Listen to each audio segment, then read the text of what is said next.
All right, tell us about the walrus. The Walrus.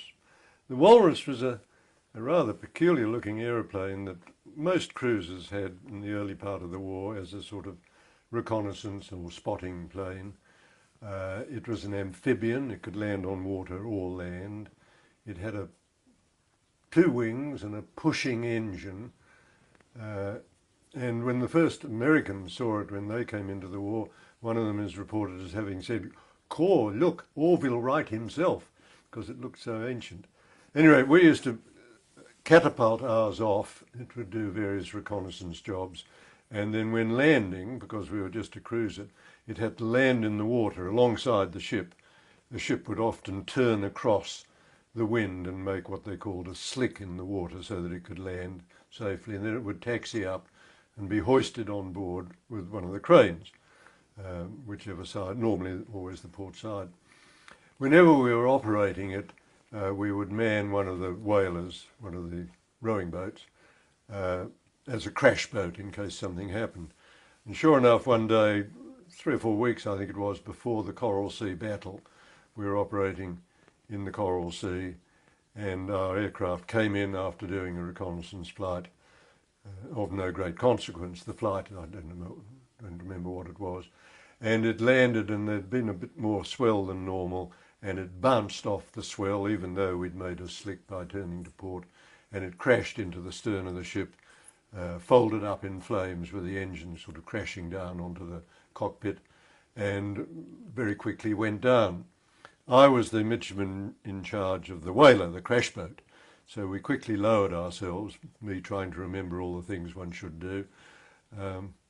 When you're lowered in, you have a boat rope which is still towing you along once you've been slipped and dropped into the water, and then finally you let go the tow rope. And up until then, your tiller has been tied over with a piece of spunion to keep the boat turning away from the ship.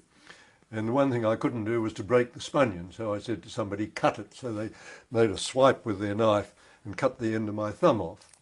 The second swipe, they cut the spunion all right, and we got away, and we went back to where the ship had gone, the Walrus had gone down.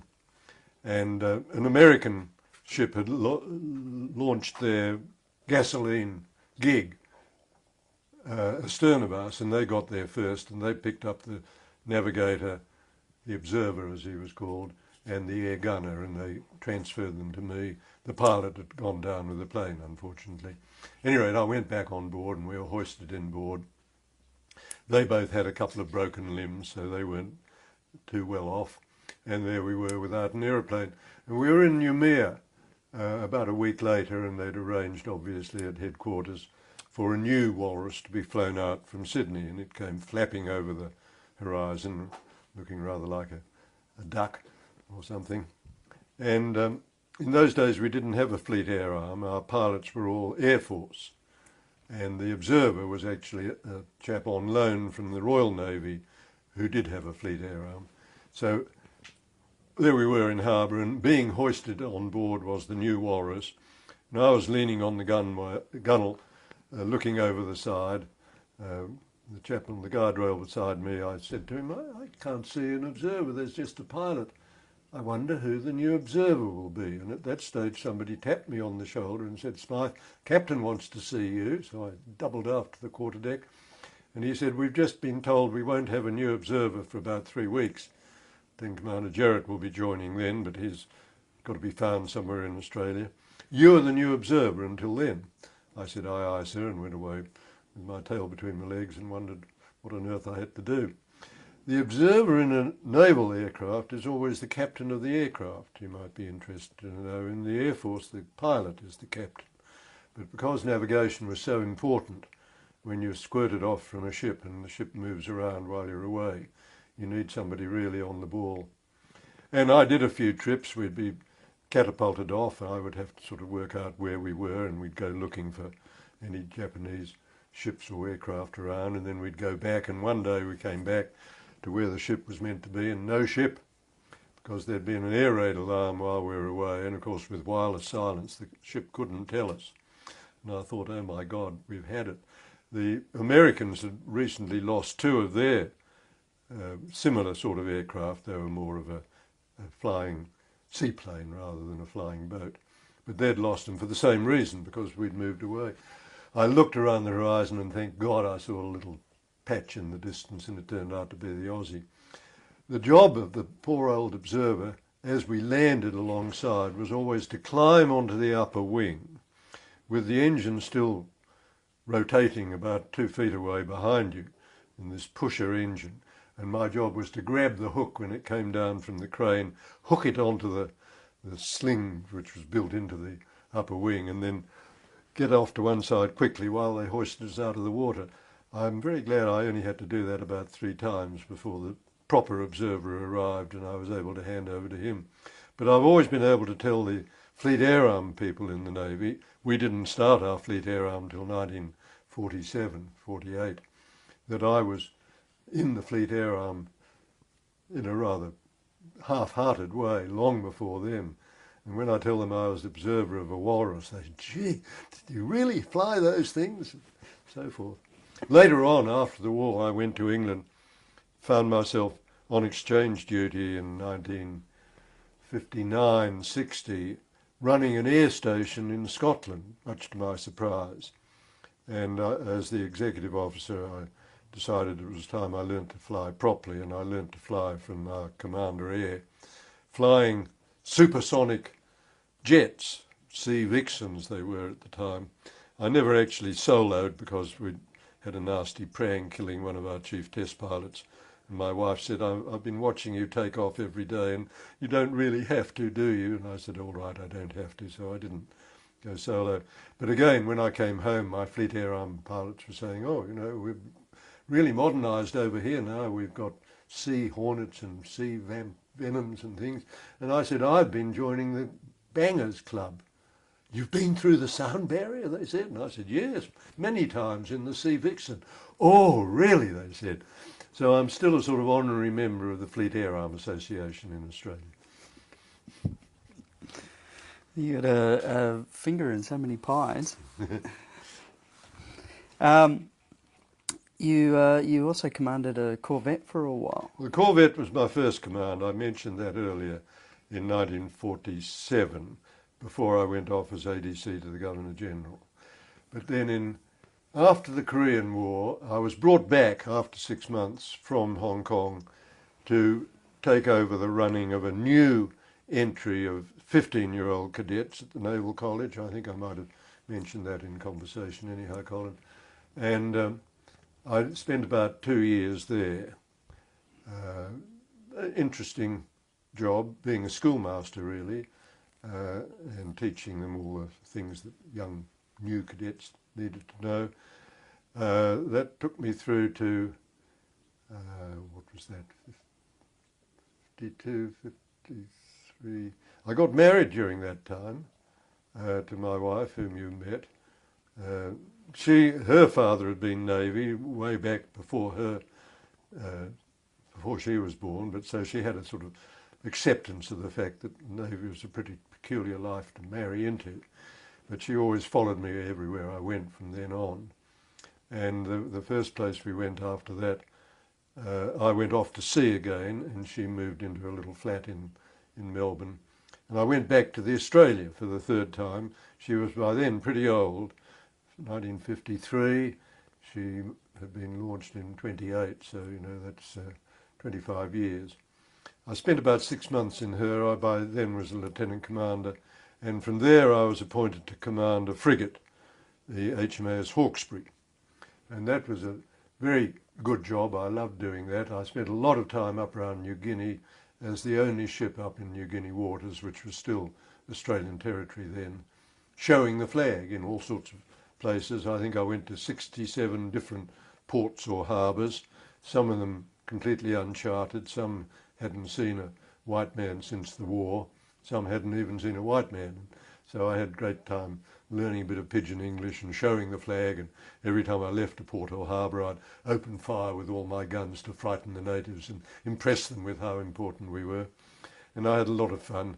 Every now and then the fleet would come up and have an exercise and I'd have to sort of join in, but mostly it was a very nice independent time in the Hawkesbury.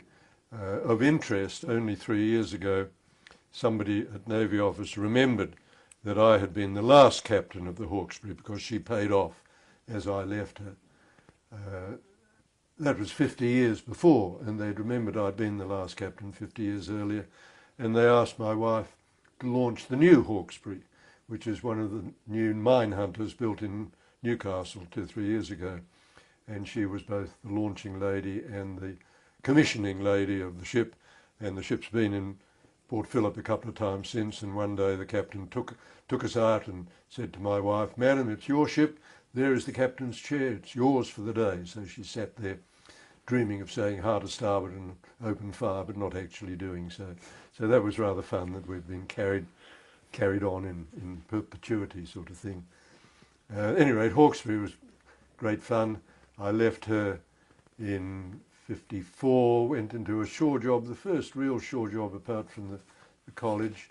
I was the operations officer at Fleet Headquarters in Sydney for a couple of years. Then I came down in 56 to Melbourne, where Navy Office still was in those days. I was a director in Navy Office, rather obscure title. I was the Director of Training and Staff Requirements. I never quite found out what I was meant to do, but I did lots of things, including being the Naval Liaison Officer for the Olympic Games and the Naval Liaison Officer for Prince Philip's visit to open the Games. The Queen didn't come, he opened it, so I was with him on board the Britannia quite a bit, and that was quite fun. And the Navy, for those games, provided all the ushers at the various venues. The fleet was in, so we borrowed a lot of sailors from them, a lot from Flinders Naval Depot. And being the naval liaison for the games, it was up to me, of course, to make sure they were doing their job well.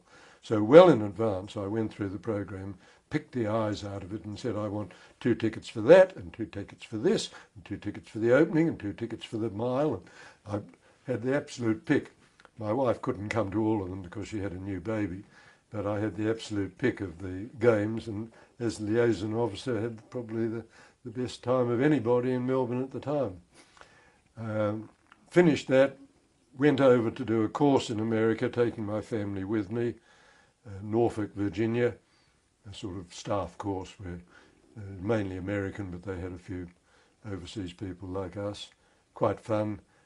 Because my family were with me, and they were only with me because I was going on afterwards for exchange in UK, because they were with me, we were able to rent a house and live the American way of life. Had I been alone, I would have been living in bachelor officer quarters, and I wouldn't have got that nice feel for the American way of life, which we thoroughly enjoyed. The people in our street were nearly all service-minded or knew the area well, and they were all very nice to us. Our opinion of the Yanks, who we'd always liked, went up quite a lot, and I was proud to be able to boast that I was a member of the first family of Virginia, because we claim in the family that Captain John Smyth, who founded Virginia and who had an affair with Pocahontas, the Indian princess, the Red Indian princess, he was my great-great-great-great-great-great-great-grandfather. So we were accepted by the Americans even more. From there we went on to England, where to my surprise they said, we want you to go to... I didn't know what my job would be. I thought it would probably be a shore job, and they said, yes, you're going to be the commander, the second in command and executive officer of an air station in Scotland at a place called Abbotssinch. I couldn't even find Abbotssinch on the maps, but finally we found it was just outside Glasgow on the west coast of Scotland. Got there in midwinter, didn't really see where we were for about a month because it was thick fog. About the first time it looked like being suitable weather to operate aircraft. We hadn't for the first week or so. Somebody rang up at about 7 in the morning perhaps, and in a very broad Scottish brogue said, "Oh, what do we do, Commander? We got snow on the runway." And I said, "We've got what?" And I finally realised that he was saying, "We've got snow on the runway." Well, I had never seen snow really, and I knew nothing about runways or aeroplanes. And I said, "Well, sweep it off." "Ah, oh, okay." So away they went, and they obviously said, "The new commander, he says to sweep it off." He must mean those new street sweeping machines we've just been given for use in the summer for getting the grit off the runways. don't think they'll work with snow, but he says so, we better do it. Fortunately for me, the snow was still very dry and granular and just lying very thin, and they brought out the street sweepers and it worked. So by the time I got to my office at 9 o'clock in the morning, having only been there for about a week, they were all saying, that new commander, he knows what he's doing. To this day, I don't really know what I should have said. One thing I shouldn't have said was to sweep it off. I think I should have scraped it off with scrapers or something.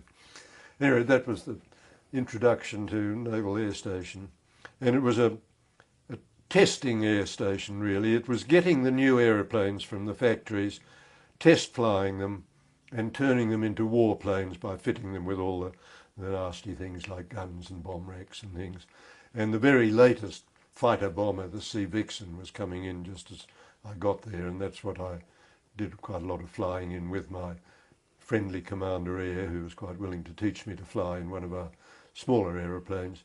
And I had a very pleasant time there with the Scots. The Scots were very accommodating and hospitable to us. They didn't really like the English, and the English tended to stay on the airfield and say, well, we're the English running an English airfield in Scotland, whereas we got outside and met all sorts of nice Scots and had a lovely time.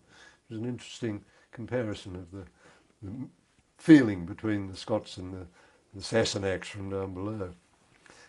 We finished that job. That would have taken me through. Oh yes, up until then, they'd done a terrible thing to the Navy a few years earlier, where they had decided that all senior officers, because there were so few jobs at sea, would be divided into seagoing and non-seagoing lists.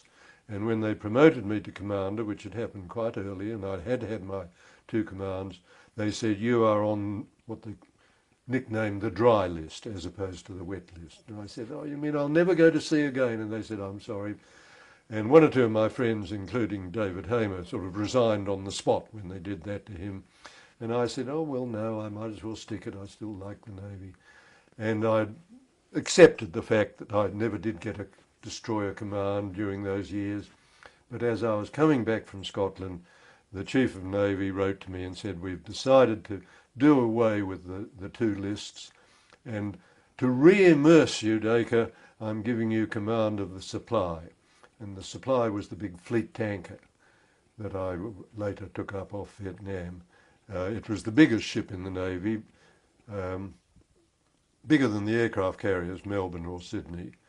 And it was a nice challenge. It only had a single screw, and it varied in its draft and windage, because if you were full of fuel, you were carrying 16,000 tons of fuel, and if you were empty, you were flying along like a kite above the water. So ship handling, it was a nice challenge, which I enjoy. I enjoyed driving ships and trying to get them safely alongside and so forth.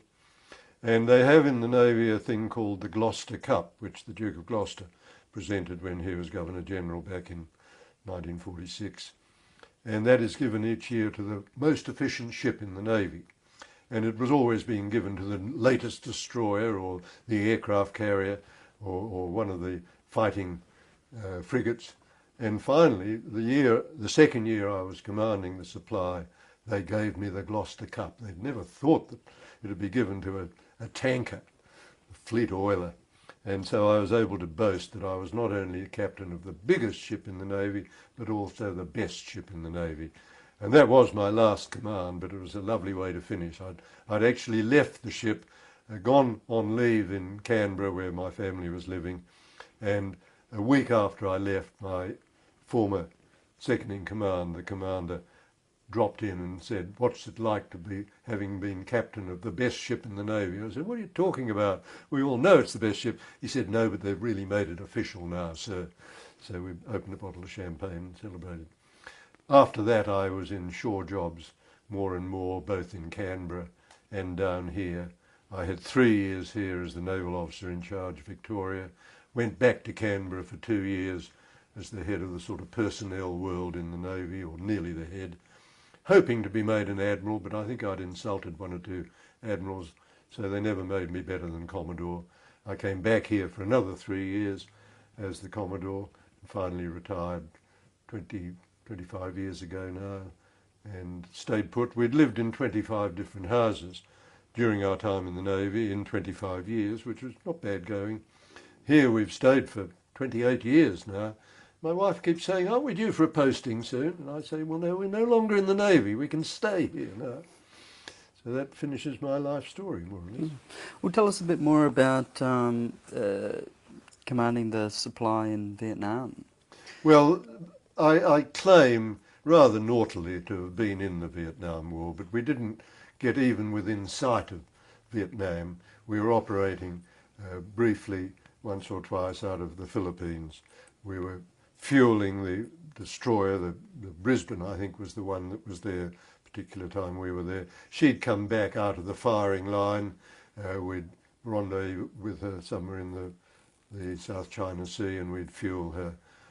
The Sydney was running troops up and down as she'd ceased to be an aircraft carrier then. She was the sort of troop ship and supply ship, and we'd meet her either up there, or once or twice I met her in New Guinea waters to fuel her on her way to and fro. That was my job. It's fairly dull, but great fun. When we were in big fleet exercises, you would have perhaps in 3 weeks you'd have fueled 200 occasions of fueling ships and providing other things to them, minimum stores, not ammunition. The modern ones have ammunition too, we didn't.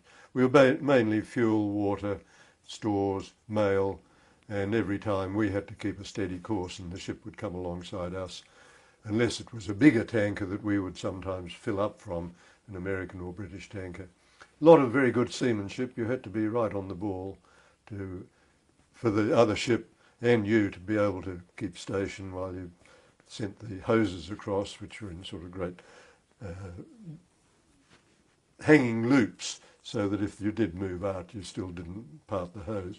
Once or twice we did part hoses in heavy seas, and it made an awful mess of both the destroyer and us, of black fuel oil being sprayed everywhere.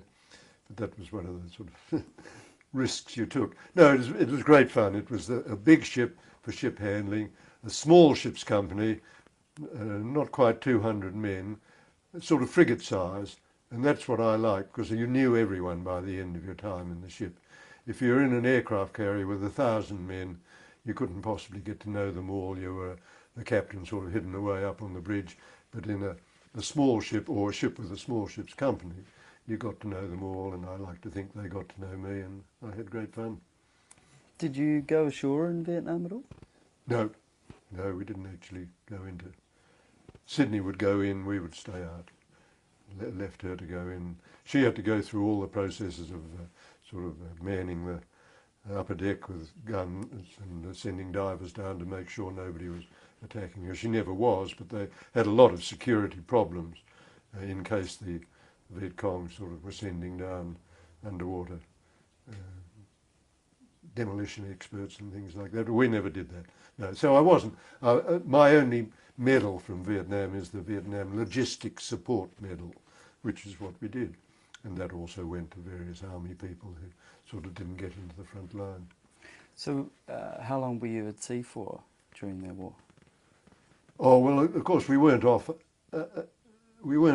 Vietnam very much at all. The main one I'm thinking of, you remember the 2 Melbourne collisions? One of them, I somehow slipped the 2 years I had in command of the Naval College, 64, 65 at Jervis Bay. And I got there at very short notice, early in 1964, and a week later the first Melbourne collision took place on my doorstep. The Voyager was sunk with the loss of 82 people, and I was the naval officer in charge at Jervis Bay, so I had a lot of things to do that night and thereafter.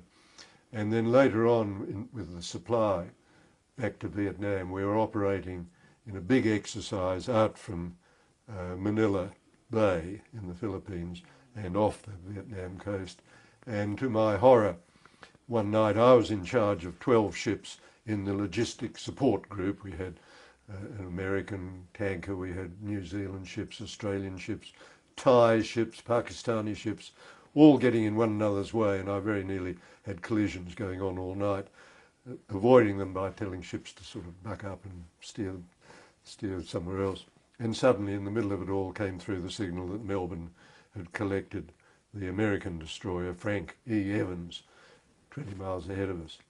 So that sort of kept me busy up there for a bit, sorting that out in a way. I was flown across to be on the preliminary inquiry into that one.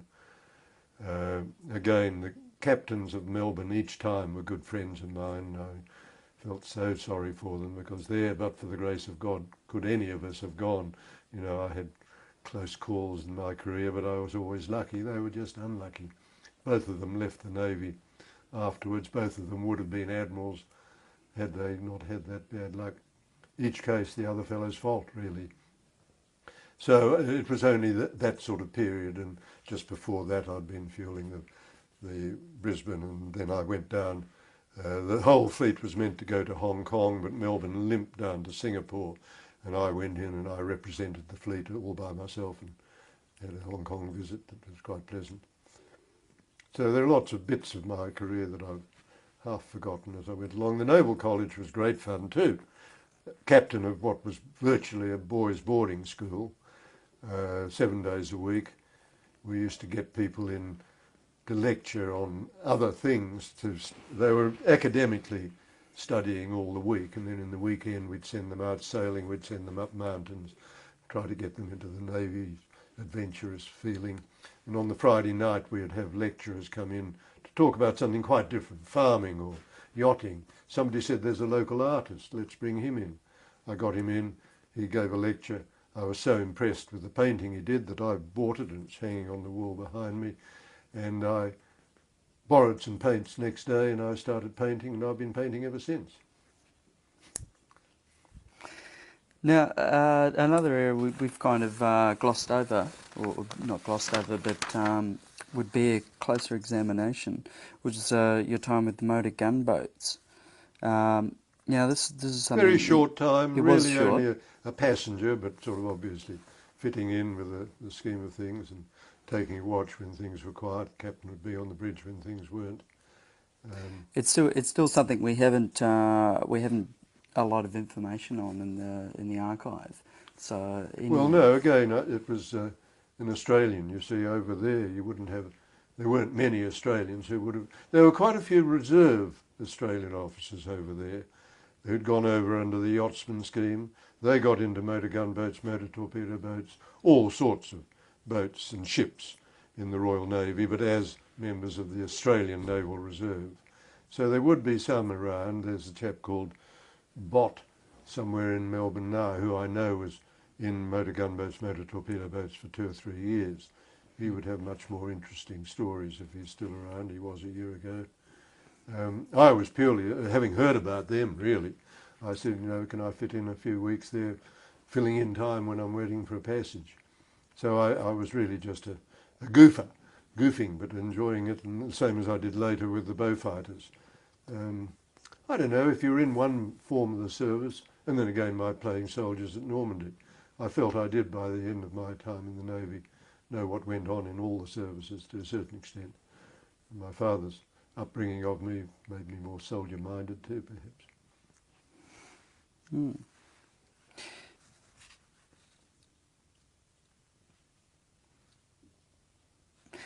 Also, you mentioned you were aide-de-camp for a while for General McKell? Mr. McKell, very much not a... He was the Governor General. Governor General, sorry. But he wasn't a general, he was very much a politician. He was appointed by Chifley, who was a very good Prime Minister at the time. Menzies was then the leader of the opposition.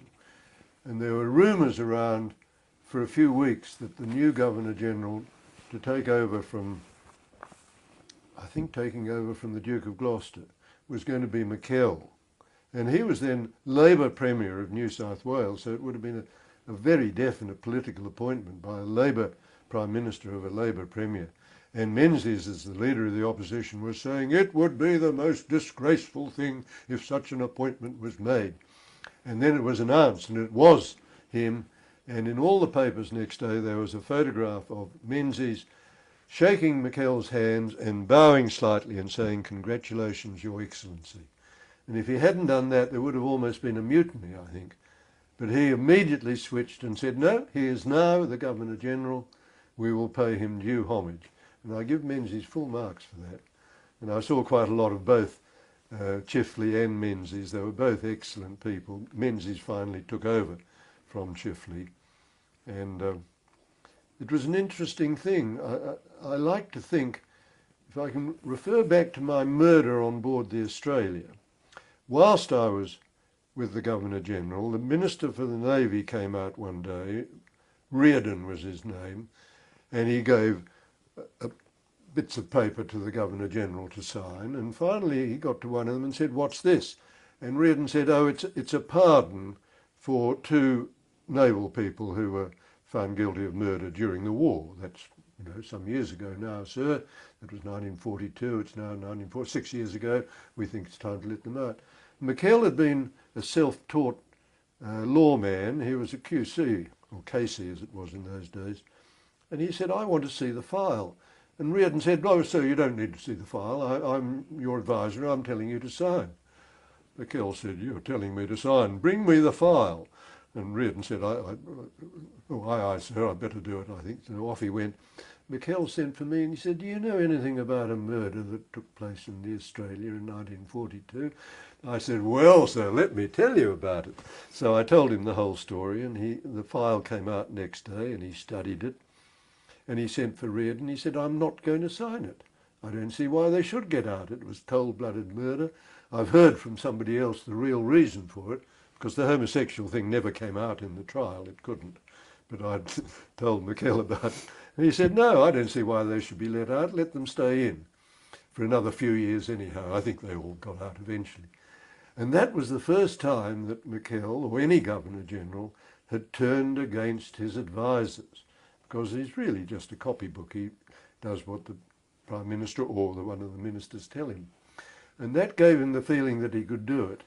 3 years later, double dissolution was granted against Chifley's wishes, and Menzies got into government. And so that was the second occasion that, against the Prime Minister's wishes, the Governor-General had done something. You can throw forward a few more years to when Kerr sacked Whitlam. Again, that was the third time. And the first time was my doing. So I like to think I've changed the course of Australian history a little bit.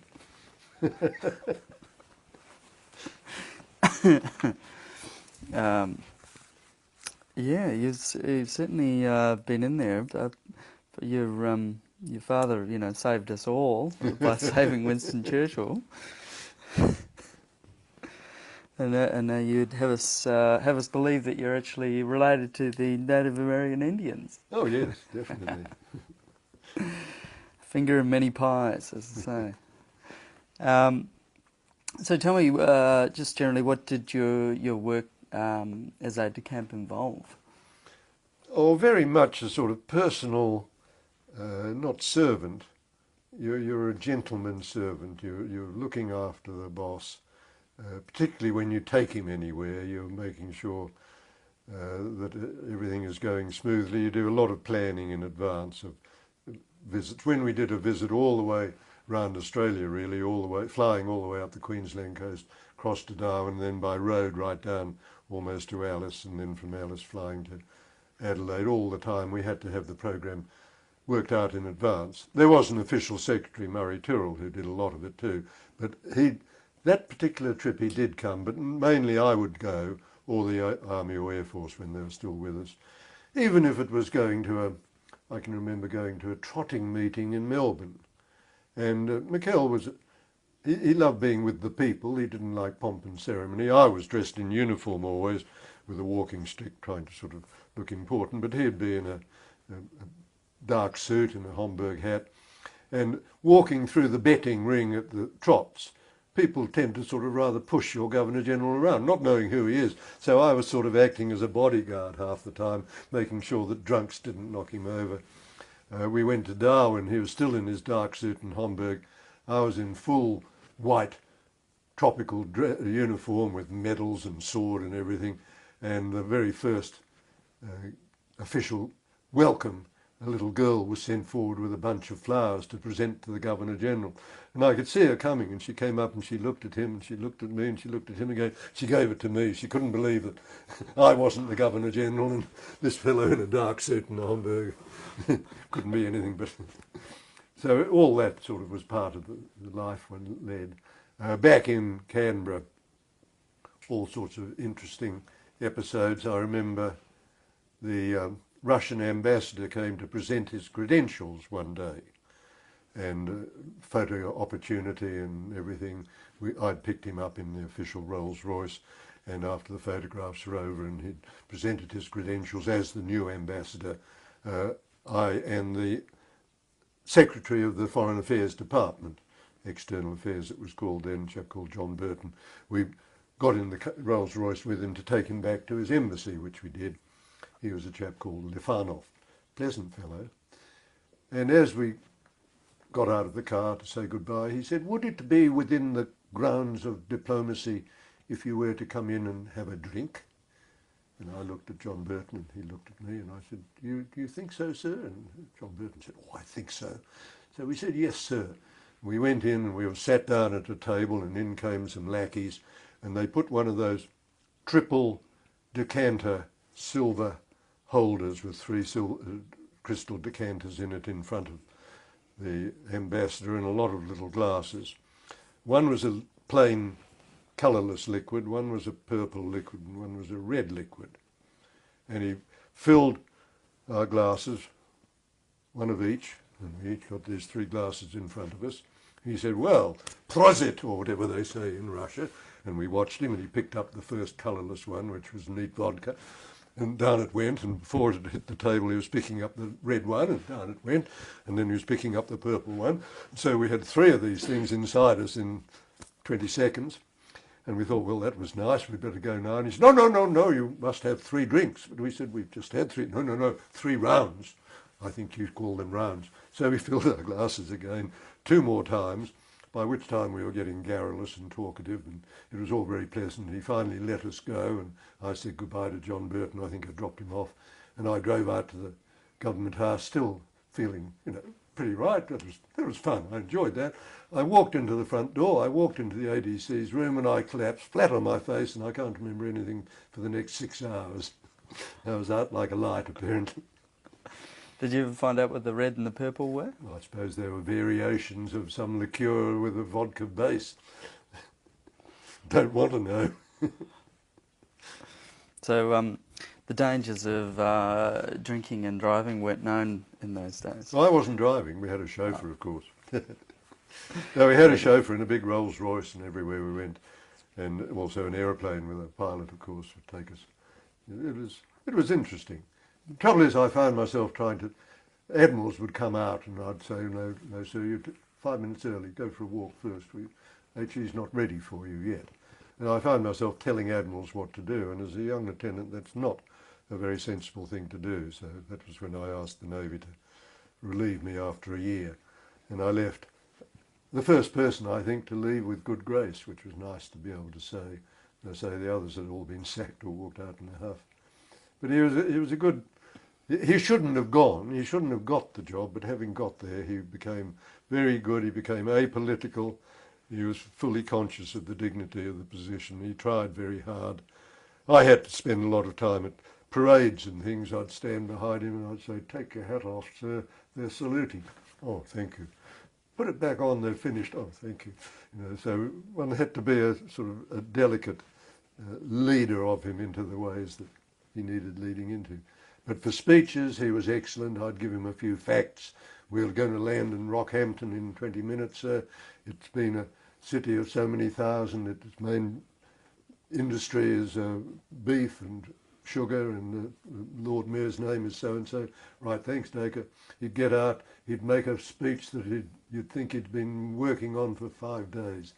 And he was very good like that, being a politician and a lawman at QC. Now, you mentioned before... Oh, actually, we better stop there. That's...